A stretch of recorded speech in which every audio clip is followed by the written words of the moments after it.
नवी मुंबई महानगरपालिकेचे महापौरपद सर्वसाधारण महिलांसाठी आरक्षित झाले आहे।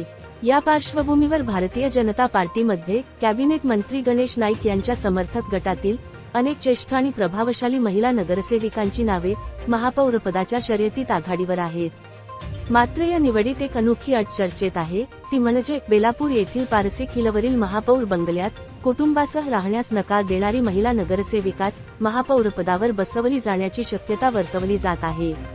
नवी मुंबई महानगरपालिकेच्या इतिहासात आतापर्यंत कोणत्याही महापौराने पुरुष असो वा महिला या पारसी किल्ल्यावरील महापौर बंगल्यात कुटुंबासह वास्तव्य केलेले नाही।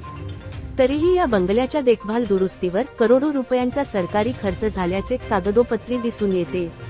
यामुळे महापौरपद मिळाल्यानंतरही हा बंगला महापौरांकडून वापरणार नाही आणि अशी भूमिका घेणारीच महिला नगरसेविकाच पुढील महापौर म्हणून नाईकांकडून निवडली जाणार आहे। व्हिडिओ जर्नलिस्ट अथर्व सोबत सुदीप गोलप यांचा रिपोर्ट, पालिका प्रशासन, नवी मुंबई।